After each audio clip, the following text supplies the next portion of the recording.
What a welcome into the Shepherd Home Health and Hospice Studios. Jeremiah Trent. Good morning, Jeremiah. Good morning, sir. Good to be here. Well, it's been a while. Gosh, back when I did this show before, 7-8 years ago, you came in. And yeah, it's been a long time. Here we are, second term in to my opponent, and it just blows my mind. We're coming up on almost a decade of doing this, trying out for the same job, trying to represent the people here at Custer County District 1, and yeah, it's just crazy how much time has passed. My son wasn't even born last time when I ran, and now I look at him and he's about to be as tall as me someday, and I'm like, wow, it's crazy how fast time has gone. So is he 10 now or about? Yeah, he's about 11. Oh wow, yeah, same 11. Age as my son. Then that's wild. I've got a 10-year-old. It's a fun age. He finally did track this year, so my wife always wants to push him to. She was a good sports player. Yeah, I was never very good at sports. To say the least, but she did it all. Played basketball, played softball, and so she's got that gene in her, and it's always kind of pushing for him to do that. But so finally this year, he'd always said, I'll do track, and so finally this year he did it, and I think he had a great time. We definitely had a good time going out and watching him do it, but. So hopefully we're trying to talk him into doing some basketball next year, but it doesn't seem like it's going to happen, but we'll see. Well, that is so cool. Well, for those of you that don't know Mr. Trent, he is a candidate for Custer County Commissioner, District 1. This is the seat currently held by Wade Anders, and you actually ran against him before. Before we get into the race and everything, though, tell everybody a little bit about yourself. You're from Arapahoe, right? Yeah, I'm from Arapahoe. I graduated there at Arapahoe. Went to college over here at SWOSU. I didn't graduate at SWOSU, though, I will say that. Dropped out early, went back out to work in the oil field.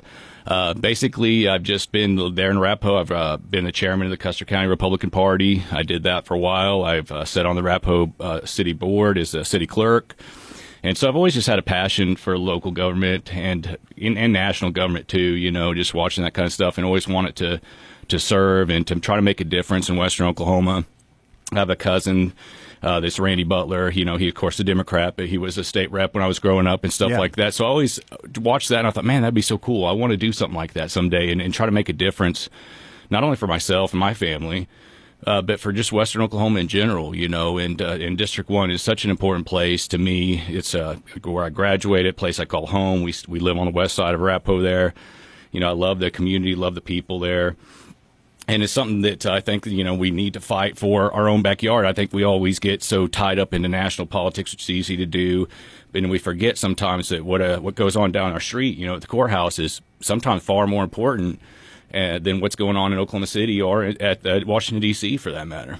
Well, it's a good point. We always say that local politics matter more than what's happening on the national scene. But people, they vote in the national elections, and then you have these races for whether it's mayor, city council, school board, county commissioner. You just have a few people coming out. Now, of course, if we made it to the general election, it would be in November. But as we know, in Oklahoma, nobody runs as a Democrat. So everything is decided in the primary. So it's basically a two-person race. Mm-hmm. And so this race will be decided in June. Why did you decide to try again for this seat?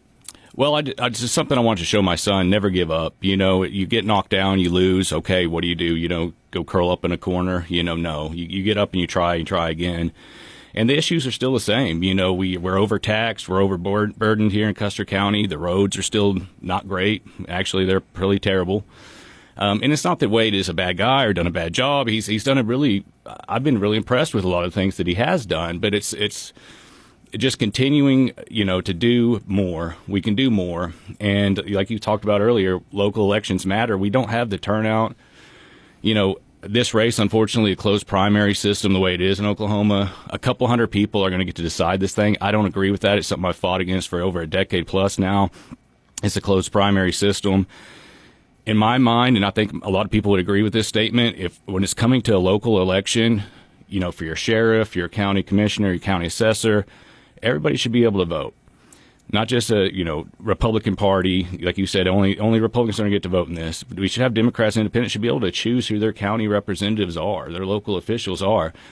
And it just angers me to the point of no return that we're going to have a couple hundred people basically decide in a county of nearly 30,000 people who one of our leaders are. It just blows my mind that's where we're at. Well, and the funny thing is we are a Republican-dominated state, but when you look at when these races became partisan, it was when the Democrats were in control. The, quote, yellow dog, blue dog Democrats ran this state for many, many years, and they decided to make races for,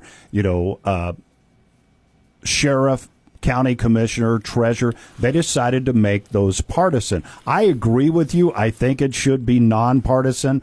I don't know what it would take to change that back. Probably change to the state constitution. I'm not a scholar on the state constitution, so it is weird, but that is the way we're left. So, but I will say this: the majority of people, over 75% of people in Custer County, are registered as Republicans, so they can vote if they choose to get out in this race. The key is, will they? So, Jeremiah, give them a reason to vote for county commissioner. Talk about the job, because people always think it's the guys fixing roads, but it's more than that, right? It is more than that, and I argue that it can be a heck of a lot more than that. You kind of have the bully pulpit, so to speak, and under our previous administration, and not to just keep harping on him, but we've seen an economic decline. We've seen a decline not only in economy, but in population, and I know you can argue that's not just Custer County, it's not just Custer County District 1, that's been across the whole state. So how do we change that? How do we grow the economy? And a lot of people go, well, as a commissioner, you can't do that. That's not true. I've seen commissioners in other districts and other areas across the state bring local business in. And we got to be able to make it advantageous for people to want to do business here in Custer County. And when we continue to raise our taxes, local taxes, over time and time again, and I don't have the recent, demographic in front of me, but I believe last time I looked it up, we were in the top, I think just basically behind Oklahoma City and Tulsa for overtaxation. And so, yeah, a lot of people do automatically think about the roads, and that is the guys that fix the roads, but it is a lot more than that, it can be a lot more than that. And really the only success story we've seen has been Weatherford. The small town where I'm at hasn't seen any growth. Arapahoe, Custer City, Butler, Thomas, Clinton's kind of shrinking. You see it's kind of either they're kind of a stalemate, or you kind of see some shrinkage in growth. And so how do we grow that? One of the things I think is, we look at taxation. We're overtaxed, we're overburdened, and not to harp on the county assessor, I know, but home values have went up, and so that you go, okay, well, the tax rate hasn't went up, but the budget has went up, millions and millions of dollars over the last decade. And I don't know what we have to show for that in terms of people living here, my whole life. I don't know what we have to show for that. The roads don't seem to be, there's been some projects, Arapahoe Road and different things that have gotten better. But overall, you go down some of these roads, and some of our best roads are to single houses, and you wonder how that's going on. There's a lot of political, bridges on dead end roads, and you wonder how that happens. And that's one of the things that I would try to nip is we're just going to be consistent and just focus on doing things for the right reason, not because, my buddy lives down this street, I'm going to build him the best road in Custer County. We're going to look at road usage. So our busiest streets and busiest roads are going to get fixed first. It's going to be based on fact, not based on feelings. We're going to base it on, how many cars are going down this road. We need to figure that out. And we should have demographics on that. It shouldn't, again, just be based on, well, so-and-so's calling and they're upset and they want to, okay, well, let's go get them a new chip-sealed road because they're, the squeaky wheel gets the oil, so to speak. Let's work on representing the areas. Like, I know there's some roads just out there right west of Clinton. You got $200,000-$300,000 houses on some of the worst roads in Custer County, and I can't imagine these people are paying any less tax, probably a lot more tax than I am, and they got some of the worst roads, So it's just working on the roads, getting back to the basics, and trying to represent the people, and not special interest group, not people, hey, they gave me some money, they donated to me, so I'm going to fix their road first, You talked also about taxation, of course. To the best of my knowledge, I think a penny or maybe at least half a penny of the current sales tax originally, before it was re-upped, had to do with paying off the lawsuit for former Sheriff Burgess, who is still in jail. But then when that was ready to come off the books, we came up with another reason to extend it. Same thing with city sales taxes. I mean, it happens all the time. Once you get a sales tax on, it almost always stays on. And in fairness, there is always a need, usually, for people to say, well, now we need that money for something else. But does it also have to do with once you've made a budget on existing revenue coming in, it's hard to fathom giving up portion of the sales tax so people can pay less? That's absolutely true. And then you're the bad guy if you talk about cutting that tax off, because a lot of local fire departments, volunteer fire departments, they depend on that tax. And, like you said, the courthouse, everybody's dependent on that tax. But it was supposed to fall off. And my issue isn't even with maybe even keeping that tax where it's at. I promise you this, they're looking at raising the tax. They won't tell you this, of course, but they're looking at raising another half cent, probably on top of that, if not even more. Everybody comes to the table and they always ask for more money. And it's not that I have a problem with the sheriff's office or local departments, every department within the courthouse there.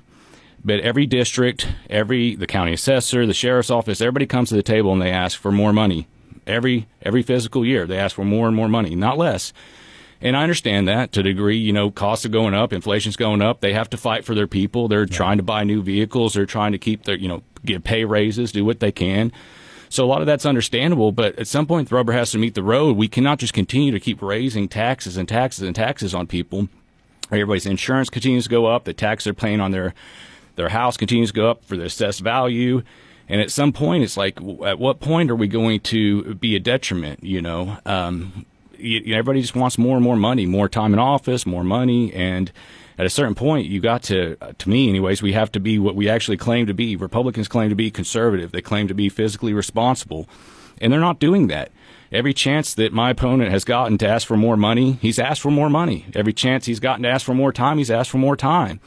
And a man that stood before the Republican Party and said that he believed in term limits, said that he not only believed in it for himself, he believed in it for the Supreme Court, the United States Senate and Congress, and now that magically, since he's been elected, and now that he's became an elected official, no longer believes in term limits. Imagine that. You don't have to go to Washington, D.C., you don't have to go to Oklahoma City to find lying politicians. You can find lying politicians right at our own courthouse right here in Custer County. On time served and term limits, why is it that we have term limits for our legislators in the state, but we don't for things like county commissioner? I guess before I just assumed that we did, but you can serve for life, I guess, if you're elected, right? Apparently, yeah. There's no term limits, and a lot of people seem to think that's a good thing. I don't. Luckily, the legislator, they do have term limits. We have term limits for our governor. I think that's a good thing. It's the next man up mentality. You have people that, whether good or bad, and again, I think he's a good guy. But if you're in office for so long, you just get complacent. And, then there's that option of corruption starts kind of coming in. And historically, we're a county that's seen a ton of corruption. You talked about the sheriff issue earlier that cost our county, millions and millions of dollars in lawsuits. Back in the 80s, we had the Tri-County Commissioners fiasco. That's a huge deal. A huge deal, and am I saying that anybody's right now got their hand in the cookie jar? I don't know. I will say this, that it's just a matter of time before they do. That's why I do believe in term limits, because it doesn't give people in there time to get complacent, time to get corrupt, and then they game the system. They, for example, he's able to drive around in the county paid for truck on county paid for time and commissioned and run for his own job. When I was an assistant foreman at Custer County District 1, doing the job and I ran the first time, I was not ethically allowed to do that. And I think that's right. Ethically, I shouldn't be allowed to drive around in the county truck and campaign for a job. That's not right. So why is it the commissioner can do that? It just blows my mind that we have rules for you and rules for me, but not for thee. You know what I mean? And it's in that mentality that they have of, oh, what's okay, this kind of gray area, wink, wink. It's not a gray area. It's a very black and white, and ethically what you're doing is wrong. So just don't do it. Campaign on your own time and your own dime. Don't campaign on our time. And And they do it every day. I mean, they come on radio shows, they're posing for Clinton Daily News, and it's all on our paycheck and on our time, when actually it's like, just get out and do the job. Get out and fix roads. We don't need to see you posing for a picture of the Clinton Daily News every other day in front of a tin horn in the middle of Clinton. By the way, it has nothing to do with Custer County District 1. That's a city of Clinton issue. And you could tell what's going on. And I've reached out to Clinton Daily News about it. That's, we all know what's going on there. It's buddy stuff. And, it's, dribble. But it was not at all a Custer County District 1 issue. So let's stay on the issues. Let's fix what we got to get fixed. And I'll be sharing a lot of these roads, guys. I could tell you, it's not pretty. There's some of these roads out here that you can literally park a car in some of the holes. Wow. And there's no way you're going to be able to go to 55. I think the small, the regulated limit here in Custer County, unless it's otherwise posted, there's no way you're doing 55 on these roads. You may be lucky to do 15, so... why don't you focus on that instead of worried about your next reelection or making more money and getting a raise? And I've already seen the people, the wives and some of them going around talking about, well, my husband hasn't gotten a raise in years. Okay, well, go get a job in the public sector then and see how often you get a raise. If you're not making enough money as an elected official, then go do something else. I'm sorry that you're not, it's not our fault and it's not our job to pad your pocket. And if you don't make, I think it's like, almost $70,000 now. And if they get reelected, I promise you this. That's what I told people last 4 years ago. I said they're going to approve themselves another raise. Everybody, oh, you just don't like him. You're being mean. Oh, he's a good old boy. He's okay, sure. Guess what happened? He got reelected. They got another raise. Then everybody goes, well, that's the excise board doing that. Okay, it's rubber stamped. The excise board, one member's appointed by a local judge. One's appointed by the tax commission. Do you think they're ever going to lower taxes? They're appointed by the tax commission, folks. Come on. And then the other one is literally voted on and approved by the commissioners. So they're going to do what the commissioners want them to do. And so I promise you, just like I promised you 4 years ago, they're going to vote themselves a raise if reelected. And Lyle's already been reelected because nobody ran against him, which I wish somebody would have. Again, it's not that I think he's a bad guy, but I think everybody should run opposed. Nobody should run unopposed. We're talking with Jeremiah Trent, who is a candidate for Custer County Commissioner, District 1. Now, one pushback that some people would maybe say why we don't have term limits is when you're a county commissioner, it's involved with so much. Obviously, the roads are part of it, county government, but they say experience matters. But you also have experience working with the county, right? Yeah, I've been an assistant foreman. I've worked in over a decade plus in construction, so it's not like that always becomes argument. Well, I've got the experience. I've ran crews. You've driven around in a pickup in your AC. I've actually been out there shoveling the asphalt. I've actually been out there mowing. I've actually been out there building the bridge, building the roads. So I have the experience. So that argument's mute to me. I've done it hands-on, and I'm willing to do it hands-on again. If I'm elected commissioner, I'll be the most hands-on commissioner that this county's ever seen. I will be out there every day of the week working with the guys. It won't just be, hey, you go do this and I'll see y'all later. I'm going to be out there working hands-on with them, and I know how to do the job, and I will do the job with them. We're talking with Jeremiah Trent, candidate for Custer County Commissioner, District 1. Quick break, back with more. This is Mike Mazie, conservative Republican, certified financial planner, and pro-Trump candidate for governor. Taxes are too high. Reading scores are too low. I have a plan. On taxes, let's abolish the property tax for seniors and veterans. Cut taxes on retirement and tips. And invest in job training to create thousands of better-paying jobs. I'll save taxpayers billions. Pro-Trump conservative Republican Mike Mazie for governor. Mazie's plan on schools lets teachers remove disruptive students, hire statewide reading coaches, and make sure tax dollars reach the classroom instead of illegals or bureaucrats. We'll teach children that Christian values and America are not the enemy. China, radical Islam, and anti-Americanism are. Pro-Trump conservative Republican Mike Mazie for governor. Read the plan. Go to MikeForOK.com/plan. Authorized and paid for by Mazie for Governor 2026. How much wood would a termite bite if a termite would bite wood? Believe me, Western Oklahoma, they would. And in fact, a single mature termite colony can consume about a pound of wood per day. That's over 300 pounds of wood in just 1 year. That's an entire Shaquille O'Neal worth of wood. Can you dig it? It's time for you to say termites no more. Call Derek Chisholm for your free estimate today or visit C4Spraying.com. Defend your home from termites and pests the right way with C4 Spraying. Now offering monthly payment plans. Hello, this is Rick Spain with Infinite Grace Ministries with something to think about. There are always questions in life. What, when, and how to do can lead you on a hopeless path. This typically transfers to your own personal value.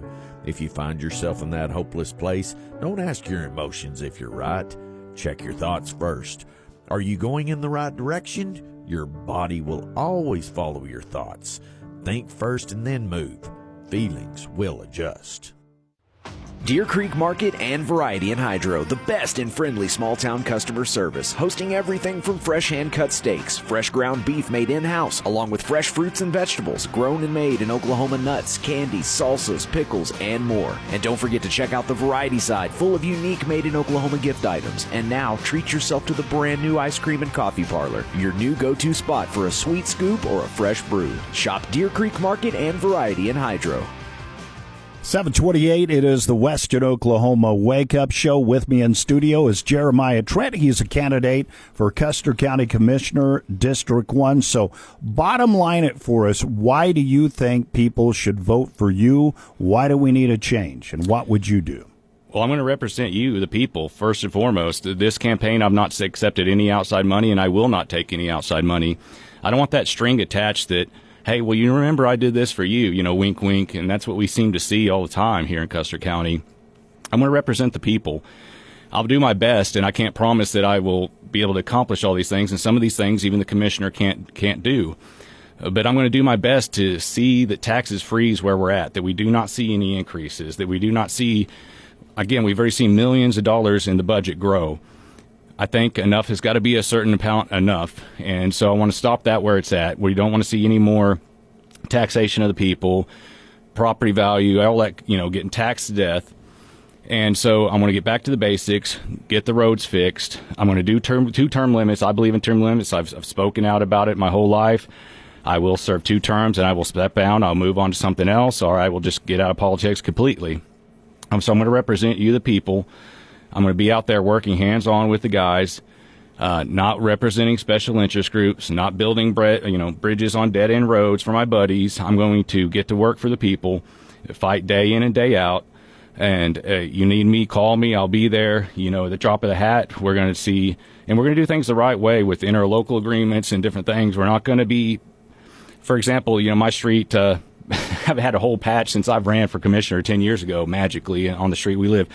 Every road east, west, north, and south has been fixed. I can't help but imagine, maybe if it was one time, it might be a coincidence, but after a decade plus now, it seems to be like it's more personal than it is a coincidence. And so that's one thing I won't do as commissioner.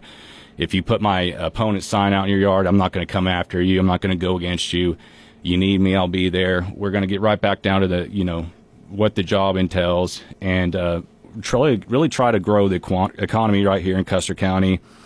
Try to get as much growth as we can right there in Clinton, Weatherford, Custer City, Butler, Thomas, Arapahoe, all these smaller communities. Try to really grow and do what we can. Now, I know we don't all want to become the next Oklahoma City or the next Lawton, but I think it would be great for people to when their kids graduate high school or college here, to not feel like they got to move off, to have some kind of opportunity, some kind of meaningful job. And so I don't know what that looks like, whether it'll be bringing in outside business. I know we don't want any data centers, probably, right? Everybody seems to be against those. But what that means, is just trying to bring in growth, bring in business, and try to go to Oklahoma City every chance I get, and try to make sure that we are getting our fair cut. All our taxes flow to Oklahoma City first, and they trickle right back out here to Western Oklahoma. And so I'm going to try to keep every dollar that we raise and we got here in Custer County, right here in Custer County, and try to really just grow it and truly try to represent the people at the core. I do want to ask your thoughts about one thing we kind of touched on, property taxes and valuations and stuff. There's going to be a state question on the ballot later this year about basically capping the amount that you can be that your property tax can be raised each year, your assessment, from 3%. We were hoping it was going to get down to 1%. Now it's like 1.85. And knowing that most of the property tax goes to schools, ad valorem, and Right, stuff like true. that. But there's some for the county, fire departments, hospitals, things like that. Are you in favor of that state question? I'm in favor of it. I think we got to cap it at certain points. Like I spoke about earlier, it's never enough. Everybody continues to want more and more and more in politics. We've got to stop at some point. You know, I know we're all overburdened. You know, our salaries aren't going up every other day. So we got to stop at a certain point and just look at, okay, what can we do? And there's going to have to be cuts. But when you talk about cuts and everybody gets mad, well, does that mean my street? Does that mean my road? Does that mean the health department? Does that mean... We got to at least have a pause, because I think really right now, if you look back historically, the oil embargo of 73, there was an economic decline. You know, with this Iran war and everything going on right now, I really think we need to have a pause, because I don't think we've even seen the ramifications of what these high gas prices are going to do to the local economy. You know, these gas prices are going to trickle down slowly. Our food's going to go up. Everything's going to go up. Insurance, everything you can even think of is going to go up in the next couple of months to this year. And I really think we're looking at, and I hope I'm wrong, but I really think we're looking at an economic decline. And so definitely now is not the time to continue to raise everybody's taxes. Our insurance goes up every year. Our taxes go up every year. We got to have a pause at some point. And when's enough going to be enough? Apparently for these politicians, it never is. You know, they want more time in office, more money, more time in office, more money. And then they sit there and wink that they're working for the people. No, they're not. They're working for themselves. And so enough's enough, you know. You've said you believe in term limits, then step down already. Jeremiah Tritt is our guest this morning. How can people find out more information about your campaign for Custer County Commissioner? Mostly, I'm going to have to. This campaign, I'm paying for it myself, as I spoke about earlier. I'm not accepting any outside money, so it'll mostly be on Facebook. I am going to run some ads on Facebook later on. I'd love to run ads on the radio and the newspapers, but just the cost is so expensive. And really, we got to next Did you just June. take a shot at us on the radio? Wow, Harold, I'm sorry if you heard that. No. No, actually, you guys are one of the more affordable. That's why in the past, that's why I've always went with you guys, because I feel like you get more bang for your buck there. But yeah, no doubt, it's just the amount of money that it costs to run these campaigns is just, it's crazy, and that's one thing I just hate about. So you're talking about national politics and even state politics. When you have people spending millions of dollars for a job that pays hundreds of thousands, or not even $100,000, $60,000 in some cases, it's like, where's all this money coming from? Why are they spending all this money? And it really makes you start to question what's going on there. Well, we need some campaign reform in a big way. When you see billions of dollars being spent on politics, we could house all our veterans. We could feed all the school kids. There's not a problem that you could name on a national or even state level that we couldn't, if you just take the money out of spending in politics and just on mailers, just on mailers alone, and give that to the local school kids. You can feed the school kids for decades. All right. Jeremiah Tritt, thanks so much, man, for being a part of the show. It's always a great conversation. Good luck to you. Thank you, sir. All right. Stick around. News is next. A small business affirmation from Progressive. Food truck owners, today business will be booming. People will love your new menu and not make special orders. You will not roll your eyes when someone calls it a quesadilla. You will also switch to Progressive to get 30 customizable coverage options and restore your inner peace. See if you can save in as little as 8 minutes at progressivecommercial.com. Progressive Casualty Insurance Company and Affiliates. Coverage is not available in all states or for all vehicles and coverage selections. Welcome back to the Western Oklahoma Wake Up Show, 736. John joining us from the News Center. Howdy, sir. How are you this morning? Doing good. Talking politics, man. It was a good time. I liked a lot of what he said there. Yeah, I mean, basically the system's broken. We're taxed too high, and at some point, I'm currently at the mode of I'm not filling my gas tank up all the way. Well, I'm like, all right, here's $50. Here's $70. I just haven't. Isn't that funny, John? Because it's almost one thing I responded to. Gas prices are insane, and because of that, grocery prices are up again because, they add in transfers. Everything. We have to cut our own personal budgets. Yes. How come government never does? Oh, because they don't have a cap. At all levels. They have an unlimited amount of money to borrow. And it's ours. Correct. But ours in China. Yeah, there you go. So it's, we run into that all the time. Hey, you'd be proud of this. Last night, this was, we had a softball game. The result of the game doesn't matter. It was two Weatherford teams, the Weatherford Eagles taking on, are you ready? Yeah. The Space City Cowgirls. Oh, I love that name. Right? Well, I knew we had the Fireflies for yeah. one of the teams, but Yeah, that's my 8U team is Fireflies. But That's This awesome. 10U team was the Space City Cowgirls. I was like, man, I love it. way to pay homage to Weatherford and Steve Miller at the same time. That's right up your alley. I love it.